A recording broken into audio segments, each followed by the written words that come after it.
Hey YouTubers, well, it's that time of year again. It's time to take these doors off, and I needed some mirrors to go on here. I had some other brand mirrors, and I wanted some that I could just keep in the Jeep already installed and wouldn't have to go searching for them, didn't have to worry about them getting scratched up and all that. So I happened to be on Facebook, and I seen an advertisement for this company called Campsite Carbon. I'd never heard of this company before, and I thought, let's reach out and see what they're all about. And so I did, and I gotta say I'm very impressed with these mirrors. This company, Campsite Carbon, takes and makes these brackets out of like 3D printed carbon. So this is like super strong and light, and they're just really high quality. I gotta say I was very impressed with them. And the mirrors, they look really sharp. And you can see right there the attention to detail on these is really nice quality. And what's really cool about these is, once you install this bracket in on your vehicle, you can just leave it in there, and it's not going to be in your way. You're not even going to notice it. And all you have to do is just kind of store these mirrors in your rear compartment if you have one, or just keep them somewhere in your Jeep or whatever. So if you take the doors off, you always have your mirrors, so you stay legal and all that. So we're going to go ahead and do the install on these today, and I'm going to show you how they work, and we'll see if they make any movement or anything when you're going down the road. And so first things first, I was going to let you know both these brackets have a letter on the bottom. There's a P right there for passenger side. I don't know if you guys can see that. And then on this other one, you can see right there, there's a D, and that's for driver's side. And then they give you this hardware right there. They give you 2 bolts and 2 flat washers. And so what you want to do is just remove the ones on the inside and replace it with these brackets. And so come on, I'll show you how to do it. All right, so you can see you got your grab handles right here, and that's a nice sturdy connection. It's not going to go anywhere. And then down below, you've got this little piece that kind of hides the bolt back up underneath there. And so what you want to do is just grab a hold of it and pull down on it, and you can see back up in there is actually a bolt that goes up into the, I guess, the windshield pillar there, and secures this handle. But the tools that you're going to need is just a 10 millimeter. So since it was a 10 millimeter, I had to go to my special toolkit because I've lost all the other 10 millimeter sockets in my other regular toolkit. I'm going to use an extension and just fit it up in there, and then you just take your ratchet and just loosen this bolt. And you can use a 3/8 ratchet or a 1/4 inch. You have plenty enough room. Doesn't really matter, but once I get it loosened up, I'm just going to take that ratchet off there and twist it out by hand, because it is a pretty long bolt. So I went ahead and got the little bitty short bolt out of there, and it's a 10 millimeter. The new one that goes in there is 10 millimeter as well. And then you're left with this little piece here, this little trim piece, and it's got a little plastic tether to it. So I guess I'm just going to pull on it and pop it loose. You'll never need to put that back on, so it's no big deal. So as you can see, once I've pulled that trim piece off, you can kind of see what this piece is going to look like up in there. Now if you're wondering, how does the bolt attach to this into the pillar there, it's very simple. You've got like a little flat spot on this side, and then on this side you have like a little Allen head, and what you want to do is just unthread it. And it wasn't on there tight enough where I couldn't just do it by hand. So once you pull that little bolt off, just set it aside, and then you're left with this piece on the other side. I'm just going to stick my fingernail in there and pull it up, and it's just pretty much a little threaded insert. And then you've got spring-loaded tension right here. You just pull it apart, and it's very simple. And then what you want to do next is take your hardware that comes with it, stick that in place, and then you want to put your hardware through that hole, and just go ahead and tightening it up. Now I recommend when you put that bolt in there, go ahead and get it started by hand. Don't put the ratchet on there and start cranking down on it. Don't put an impact gun on it. And I know some of you Jeep guys are rough when it comes to working on your stuff, but you know, just thread it in there by hand. You don't want to cross thread that. And then, you know, once you get it in there nice and tight by hand, then you can go back with your ratchet and tighten everything up. Now a little tip for you is, you know, if you are in here and your steering wheel is hitting, just move your steering wheel down, or you can use a shorter extension and then just tighten it up till it's nice and snug. You'll know. You can see right there that thing is nice and secured. That one bolt holds that thing in there, and you know it ain't going nowhere. And with it being carbon, that thing is going to be super strong. All right, so next, after I've got it tightened up, I want to go ahead and put this piece in, and I'm just going to slide it in like that. Get it lined up. There's a hole on both sides. Get the hole lined up on both sides, so when you go to put this little threaded insert piece in, it lines up. And you see it just pushed right in. And then what's left now is to take this little bitty screw or bolt and screw it into that inserted piece. Now I chose to put the shiny part on the inside and put the black insert part on the outside, just because I figured you wouldn't have that shiny piece, shiny little bolt being seen. You can do it either which way, whichever you like, but this one does take like a little Allen head, so I would get a little Allen key and use to tighten that up. So one thing to notice though, before you put this piece in there, I got a little ahead of myself and I actually put it in backwards the first time, but it's no big deal to switch it out.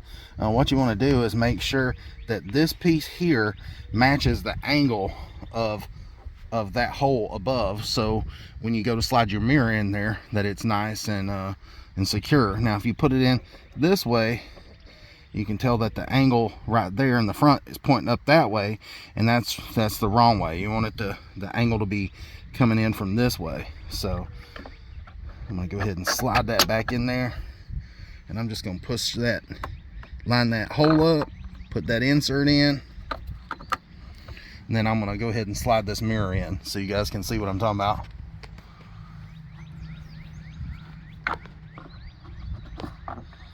Now you can see why that was important, the orientation of that internal piece. All right, so you can see I went ahead to the passenger side and got the bracket installed, got the mirror, make sure it's oriented right and everything. And then I'm gonna go ahead and undo it because I didn't put that little insert in there, or the little bolt.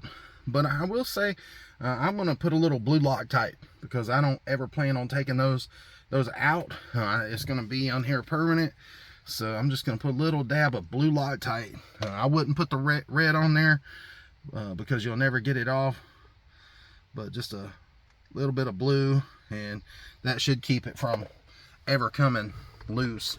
So I'm just going to put that insert back in there. Then you can see the blue Loctite's on there, and then once I get it threaded, which it's going to be hard for you guys to see that because my big hands are going to be in the way.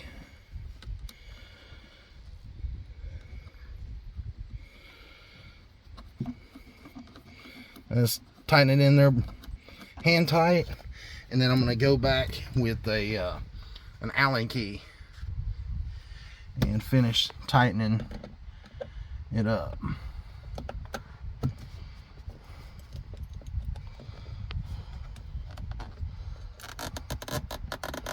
And that's just to keep it all nice and tight, keep it from backing out, keep you from losing that little piece over time.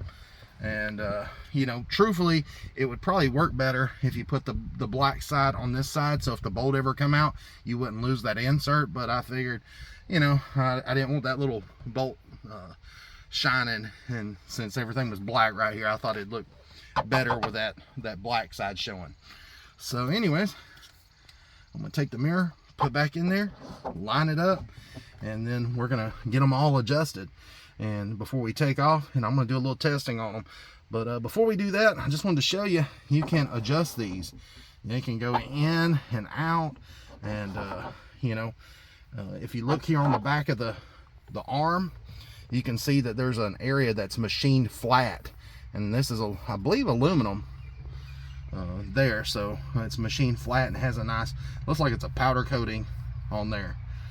And that spring-loaded piece is machined where it's got a flat area too, so once you push it in there and get it locked in place, it holds that mirror, you know, so it doesn't move. There's no chance of it spinning. If it was round, it would spin around and lose its grip, but since it's got that flat part machined in there, then it's not gonna go anywhere. All right, so if you're wondering how far these mirrors stick out, I've got them set to where they're all the way out, and you can see they're nowhere near sticking out. This thing is definitely not like a Dodge truck where you see it's got the big wide tow mirrors on it. These tuck in nice and tight, and that's pretty cool because, you know, if you're riding a trail or something like that, you're less likely to catch it on something because it's more tucked in.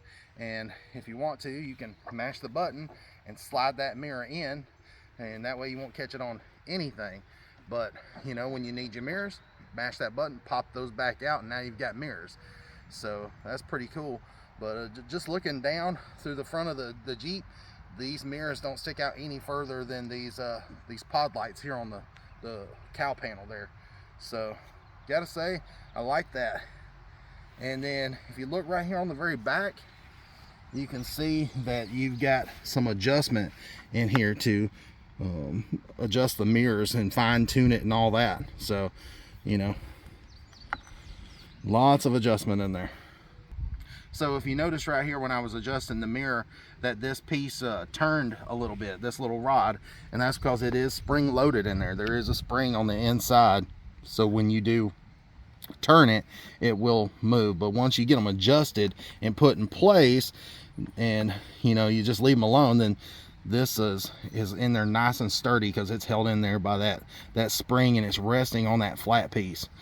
And also you can also adjust the tension of the adjustment of the mirror with those three little Phillips head screws right there.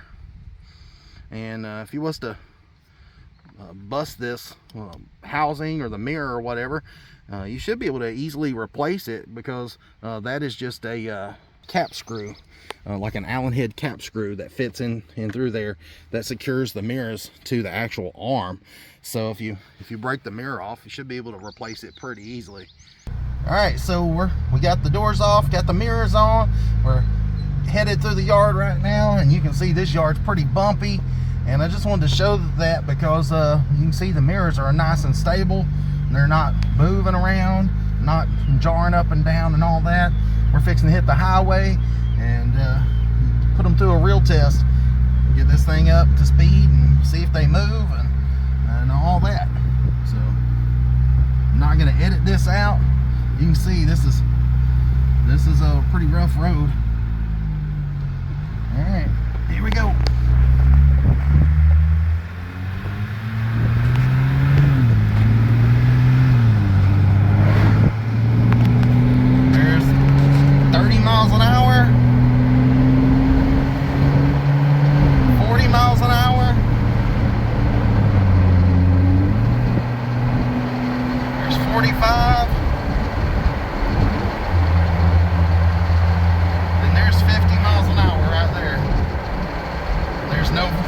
Vibration. Alright guys, so I gotta say, very impressed with these campsite carbon mirrors. Very high quality finish, and they're lightweight. They seem very strong. I'm getting no vibration. I've had them up to like 50 miles an hour. I'm telling you, they don't move at all. And you know, easy to adjust, easy to take on and off, and you don't have to worry about finding, you know, a place to store them, really. I mean, they're so small, you can pretty much just stick them up underneath your seat. And so for all the other mirror companies out there that makes mirrors for Jeeps, better watch out, because these are definitely the nicest ones I've tried so far. I gotta say, I'm very, very impressed. So anyways, appreciate you watching. Please like and subscribe to my channel and check out my group on Facebook, Jeep Gladiator Mods.